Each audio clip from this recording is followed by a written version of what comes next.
Shalom Aleichem. My name is Tony Pino, and today we are going to continue in our series concerning, is it law and grace, or is it law versus grace? Let's see. Today we're going to be looking at food offered to idols. We're going to be looking at 1 Corinthians chapter 8 and 1 Corinthians chapter 10. In today's world, around the world, some people face the decision on going to the marketplace and seeing meat from the clean list, and it has a sticker on it, and it's a halal sticker, meaning that it is, in Arabic, that's a word that means permitted. It's permitted to be eaten by Muslims. And what that basically means in a nutshell is that a Muslim butcher said a blessing over the animal before slaughtering it. He blessed it unto Allah, then he slaughters it. He drains the blood. It's from the clean list. He slaughters it in a humane way, but the issue is the blessing. And believers in Yeshua around the world want to know, is it permissible for them to purchase that meat if it has that sticker on it? And my short answer to that is yes, it is permitted. It's at the marketplace. You did not participate in the ceremony. You did not join yourselves to that act. And so it is permitted for you to buy if you were to so choose to do it. Now, let's go to 1 Corinthians chapter 8 and 1 Corinthians chapter 10 to see why I believe the way I do. Amen? Let's go there. Amen. 1 Corinthians chapter 8, starting with verse 1, Shaul says, "Now concerning idol sacrifices, we know that we all have knowledge. Knowledge puffs up, but love builds up. If anyone thinks he knows anything, he doesn't yet know as he ought to know. But if anyone loves God, he is known by him. Therefore, concerning the eating of idol sacrifices, we know that an idol is nothing in the world, and that there is no God but one. For even if there are so-called gods, whether in heaven or on earth, as indeed there are many gods and many lords, yet for us there is one God the Father, from whom all things, and we exist for him, and one Lord, Yeshua the Messiah, through whom are all things, and we exist through him. But that knowledge is not in everyone. Some, so accustomed to idols up until now, eat food as an idol sacrifice, and their conscience, being weak, is defiled." In other words, when the meat is sacrificed before them, they continue to say a blessing or a prayer to that pagan god that they worship, even though now they've come to believe in Yeshua. Their conscience now becomes defiled. Okay? Nothing magically happens to the meat. It's what they did. They did an act of blessing that meat unto a pagan god, or they participated in a ceremony that did that. Okay? Verse 8. "But food will not bring us before God. We are no worse off if we do not eat, and no better off if we do." Paul is saying nothing magically happens to the meat. The issue is what you did in your heart, how you blessed that other pagan god or participated in some type of ceremony. That's what made you defiled, not the meat itself. Okay, let's go on. "But watch out that this freedom of yours does not somehow become a stumbling block to the weak. For suppose someone sees you who have this knowledge dining in an idol temple. If his conscience is weak, won't he be emboldened to eat idol sacrifices?" In other words, you know you didn't participate in any ceremony. This meat is just set before you. It was offered to an idol previous to being set before you. You know that in your heart you didn't participate in it, you didn't do anything about it. It's just meat. Nothing happened to that meat. So you go ahead and go and eat it, but there's someone that might not have that knowledge, and they're watching you, and they may think, oh, it's okay, I can go now to the temple and still participate in that type of worship, eat the meat, and I'm okay, and I can worship Yeshua, and it's all good. They don't have the same knowledge as you. They don't know that you didn't participate in that ceremony. It's just meat set before you. Okay?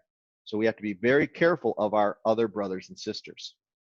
Verse 11, "For the one who is weak is destroyed by your knowledge, the brother for whom Messiah died.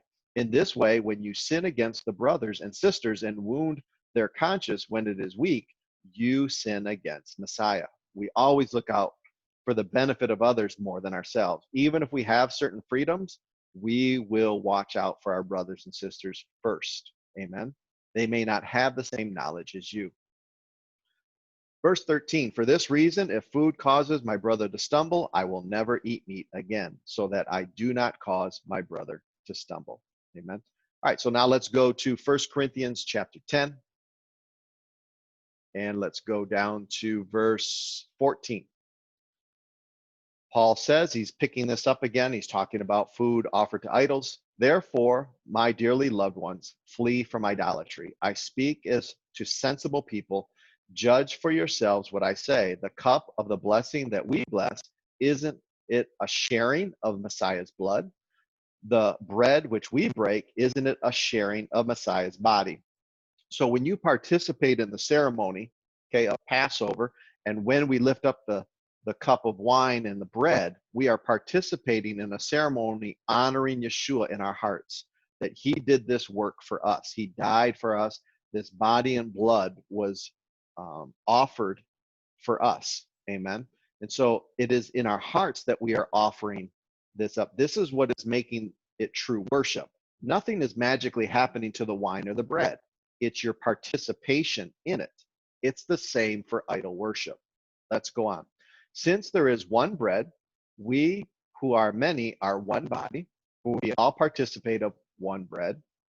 Consider physical Israel. Those who eat the sacrifice, aren't they participators in the altar? Okay, they're eating what? They're joining in the ceremony. In their hearts, they are engaging in what it means. That's what is making it a blessing to Yahweh, because it's being done according to Torah, his way. If you do it in an idol temple, you are participating in your heart to the worship of that God. That makes you defiled. It's not the meat or the sacrifice that makes you defiled. It's what you are engaging in your heart, the ceremony aspect of it. Okay, verse 19. What am I saying then? That an idol sacrifices anything, or that an idol is anything? No. I'm saying that what the pagans sacrifice is to demons and not to God. And I don't want you to become partners with demons. That's the participation in the ceremony is what makes you a partner to demons. Okay? It's not the meat itself, it's your participation in it. Just like it's our participation in the ceremony of Passover and offering it as a blessing to others because of what Yeshua did. We're participating in what Yeshua did in our hearts. Okay. So, verse 21, you cannot drink the cup of the Lord and the cup of demons. You cannot participate or partake of the table of the Lord, speaking of Passover, and the temple of demons. Or do we provoke the Lord to jealousy?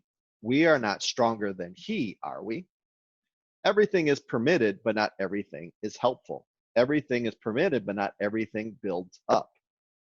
Let no one seek his own good, but the good of his neighbor. Eat whatever is sold in the marketplace without raising questions of conscience. For the earth is the Lord's and its fullness. If an unbeliever invites you over and you want to go eat whatever is set before you without raising questions of conscience, but if anyone says to you, this is from an idol sacrifice, do not eat it for the sake of the one who informed you and for the sake of conscience, not for your own conscience. But for the other persons. So, first of all, you didn't participate in the ceremony. You didn't participate or say the blessing over that meat that has that stamp of halal on there. So, when it hits the marketplace, you are permitted to buy it. Nothing magically happened to the meat. What matters is whether or not you participate in that ceremony. So, the meat is fine. And of course, Paul is only talking about from the clean list. When we see this term, everything is permitted and whatever is set before you, Paul would not cause you to violate the Torah or the words of Yeshua in Matthew chapter 5, verse 17 through 21. Paul is still teaching you to do the Torah, but he's talking about ceremonial things that are happening. We cannot participate in any ceremonies that have been done to an idol God. We cannot be participants with it. Okay. When the meat hits the marketplace, you are permitted to eat it. You didn't participate in the ceremony. Nothing magically happens to the meat. When they set the food before you, it's from the clean list. Okay. You didn't know it was offered to an idol. Even if it was, you were okay with it because you didn't participate in the ceremony and there's nothing magically that happened to the meat. But then someone tells you, oh, by the way, this was offered to Zeus. This was offered to Allah. And you know their knowledge is not where yours is at. So you will not eat it for their sake, not for your sake, but for their sake. They may not have that knowledge. You see, in the ancient world, they believed when you ate that meat, something magically did happen from the ceremony, and you are actually eating and participating with that God. Okay, that's their knowledge. They think something magically happened to that meat. You know nothing did. Okay, this is what Paul is trying to explain. And so you are permitted to eat it. It's from the clean list, but for their sake, you won't. They don't have that same knowledge. So the issue of halal meat, making it to the marketplace, you would be permitted to eat it. You didn't participate in the ceremony. The animal wasn't even put on an altar. It's not even really a sacrifice. Okay. It was a blessing being done to Allah before they slaughtered it. Now, it reached the marketplace, you can eat it. Now, for conscious sake of other people, you may not want to do that. Also, believers in Yeshua, some of us may not want to help support that Muslim business so that they can further that religion or further that practice. So some of us may not want to buy the meat for that sake to help that business flourish. Around the world, it may be the only meat available. Some people live in dominant Muslim countries, and that's the only meat available. It's your only way to get meat. Would it be permissible for them to buy it if they needed it? Yes.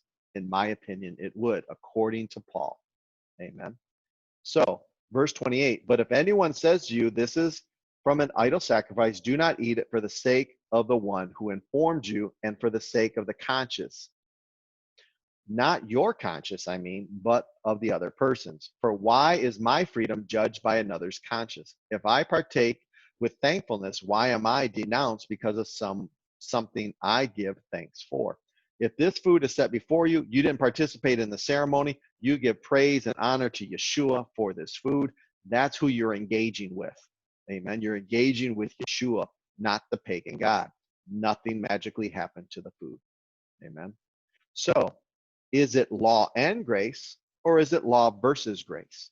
It is law and grace. The Torah teaches us to put your brother before yourself in all matters. Amen. Though something may be permitted for you, you wouldn't do it for the sake of them because it may cause them to stumble. So be very careful. So we are upholding the Torah. Amen. So until we meet again, everyone, shalom.